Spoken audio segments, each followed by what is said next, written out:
Mr. Secretary. Always nice to get some time with you here. So we're done with the summer, getting ready into the fall travel season. But before we even start our fall travel, we had news this week about United Airlines having trouble or computer glitches or whatever it might have happened there. Have you talked to United Airlines, and do you think that is indicative of airlines underinvesting in their platforms?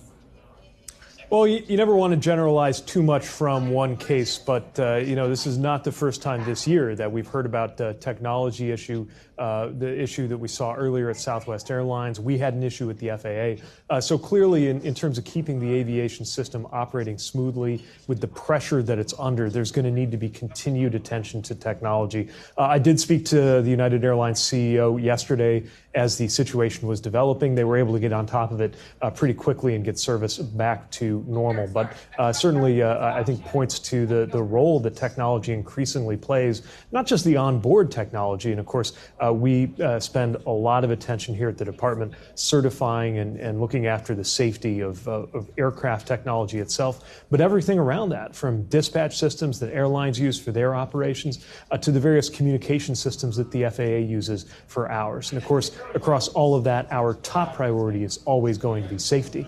And then once safety is seen to, you got to make sure that the operations are looked after. But the good news is, overall, you look across the Labor Day weekend at the end of a summer that's on all-time record high in terms of the number of Americans getting onto airplanes. We saw less than 1% of flights canceled, less than 2% of flights delayed. We're not satisfied or sitting back resting comfortably, but very encouraged by the results that we saw that holiday weekend and generally speaking over the course of the summer. These tech delays, Mr. Secretary, that seemingly come out of nowhere, should flyers just expect these things to happen this fall and even into next year as technology plays a greater role in our lives? Well, the big thing I want flyers to know is that when there's a situation that an airline is responsible for, and certainly a mechanical failure or an IT failure delaying or canceling your flight is an example of that, you have recourse. We are enforcing customer service agreements that are dramatically improved compared to where they were just a year and a half ago after everything passengers went through last summer and the pressure that we put on airlines. So we're encouraging passengers to go to flightrights.gov so you understand if you do get stuck in a situation like that an airline is responsible for, what you can expect and what you can be guaranteed in terms of coverage for how you get rebooked, having your expenses covered while you're on the ground, meals, hotels, that kind of thing.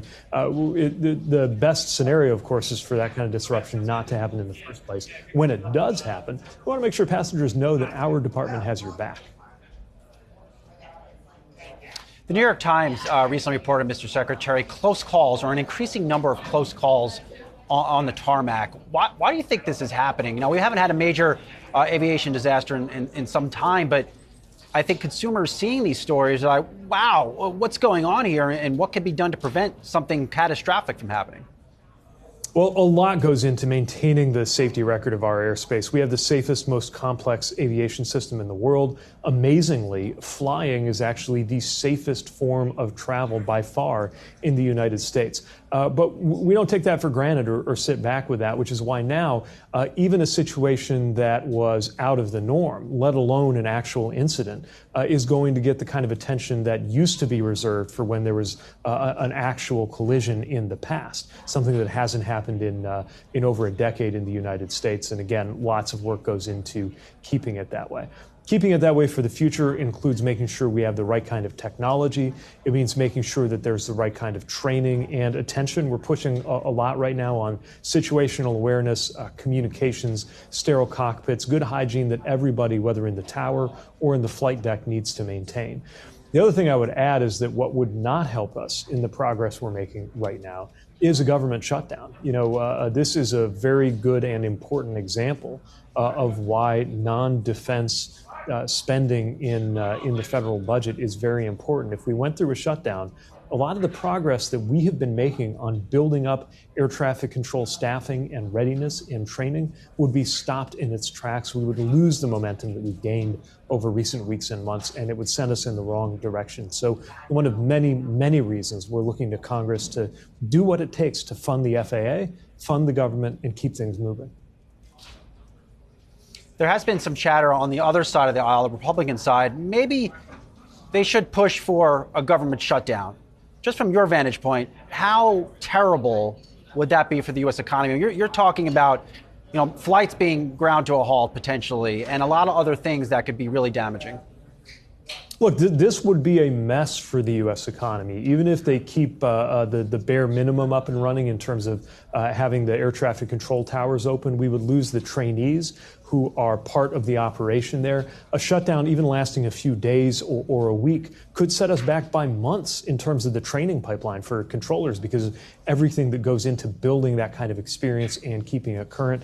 So you look at aviation, which is in the neighborhood of 5% of our GDP, that alone would be dealt a really serious blow to the momentum that we've been seeing from a shutdown. It's one of many, many examples why this is not, they're playing with live fire here. This is not theoretical. This is not academic. This is direct damage to the U.S. economy that can and in our view must be avoided and be prevented. I don't think there's any justification for playing political games with something as important to our economy and as important to our economic and national security as keeping the federal government up and running and serving the American people. And lastly, Mr. Secretary, I know this doesn't fall under your direct purview, but we're at a pretty interesting moment in the UAW negotiations with the major automakers. If an agreement isn't reached and these workers go on strike, maybe that's one less car produced. Maybe one person won't be able to get to work. What do you think that does to our economy? And does it feel like a very big moment for the labor movement in this country?